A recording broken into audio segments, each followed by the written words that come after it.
दोस्तों, ये कहानी मेरे जीवन की वास्तविक कहानी है। कहानी को सुनने से पहले चैनल को सब्सक्राइब कीजिए, लाइक कीजिए। आज फिर अपनी वो कहानी सुना रही हूँ जो उस शाम मेरी कमर में मोच आने के बाद हुई थी। वो शनिवार का दिन था। घर में कोई नहीं था। सब लोग बाहर गए हुए थे। सिर्फ मैं और देवर जी घर पर थे। मैं छत पर कपड़े सुखाकर नीचे उतर रही थी कि सीढ़ियों पर पैर फिसला और कमर में ऐसे दर्द हुआ कि मैं चीख पड़ी। दर्द इतना तेज था कि मैं वहीं बैठ गई, हिल नहीं पा रही थी। आंसू आ गए थे। तभी देवर जी नीचे से दौड़ते हुए ऊपर आए। भाभी, क्या हुआ? आप ठीक तो हैं? उन्होंने पूछा। मैंने कराहते हुए कहा, देवर जी, कमर में मोच आ गई है, बहुत दर्द हो रहा है।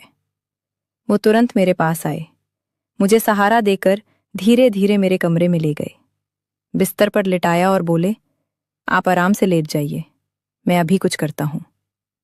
वो बाहर गए और सरसों का तेल लेकर वापस आए। कमरे का दरवाजा बंद कर दिया, पर्दे खींच दिए। भाभी, आप पेट के बल लेट जाइए, कमर पर मालिश कर दूंगा, दर्द में राहत मिलेगी, उन्होंने कहा।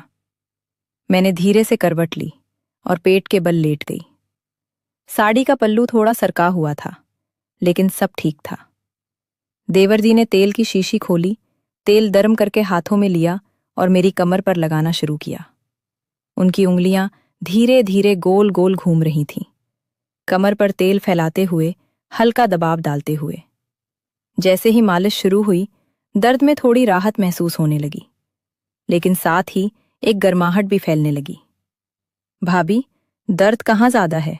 उन्होंने पूछा। मैंने कहा, नीचे की तरफ, हल्का सा दबाइए। उन्होंने हथेली से कमर को सहलाना शुरू किया, कभी हल्का दबाते, कभी मसलते।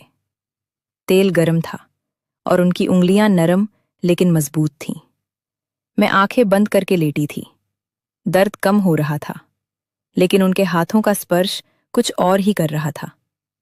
मेरे शरीर में सुकून के साथ एक अजीब सी कंपकंपी भी हो रही थी। फिर उन्होंने मेरी कमर से हाथ ऊपर की तरफ ले जाकर कंधों तक मालिश की, फिर नीचे, कमर के दोनों तरफ।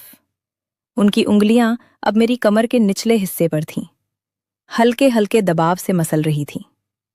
मैं सांसें तेज ले रही थी, लेकिन चुप रही। भाभी, अब दर्द कैसा है? उन्होंने धीरे से पूछा।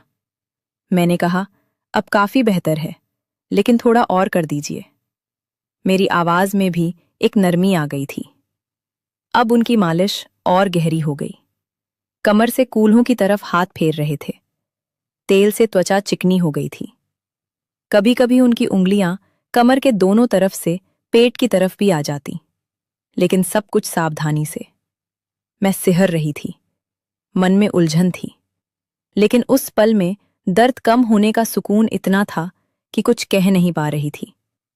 फिर उन्होंने कहा, भाभी, अब गालों पर भी थोड़ा तेल लगाकर मालिश कर दूं क्या?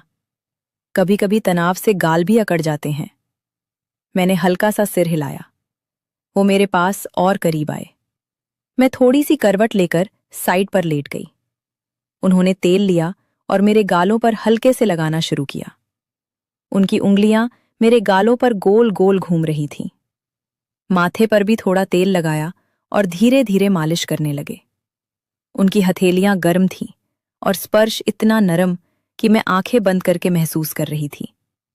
गालों की मालिश से मेरे चेहरे पर एक चमक आ गई थी। तनाव कम हो रहा था। वो धीरे धीरे मेरे माथे से गालों तक उंगलियां फेर रहे थे, कभी कान के पास भी हल्का सा दबाते। मैं चुपचाप लेटी रही।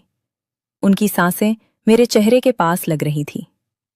भाभी, आपका चेहरा अब रिलैक्स लग रहा है, उन्होंने मुस्कुराते हुए कहा। मैंने भी हल्की सी मुस्कान दी, लेकिन कुछ बोली नहीं। फिर वो वापस मेरी कमर पर लौट आए। तेल लेकर फिर से मालिश शुरू की। अब उनकी उंगलियां और सहज हो गई थीं। कमर को अच्छे से मसल रहे थे। दर्द लगभग खत्म हो चुका था, लेकिन वो रुक नहीं रहे थे। मैं भी अब आराम से लेटी थी। शरीर में एक गहरी गर्माहट थी। वो मेरी कमर के दोनों तरफ से हाथ फेर रहे थे, हल्के हल्के दबाव डालते हुए। कमरे में सन्नाटा था।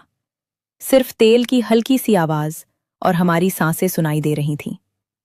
काफी देर तक उन्होंने कमर और गालों की मालिश की, फिर बोले, भाभी, अब आप थोड़ा आराम कर लीजिए, दर्द पूरी तरह चला जाएगा। मैंने धीरे से कहा, शुक्रिया देवर जी, बहुत राहत मिली। वो मुस्कुराए और बोले, भाभी, आपका ख्याल रखना मेरा फर्ज है। फिर वो उठे और कमरे से बाहर चले गए। मैं वहीं लेटी रही। तेल की खुशबू अभी भी कमरे में थी और शरीर पर सुकून था। उस दिन की मालिश ने न सिर्फ मेरी कमर का दर्द दूर किया, बल्कि एक अजीब सा करीब भी महसूस हुआ, जो शब्दों में बयां नहीं किया जा सकता। मैंने आंखें बंद की और सोचने लगी कि कभी-कभी छोटी सी मदद भी कितना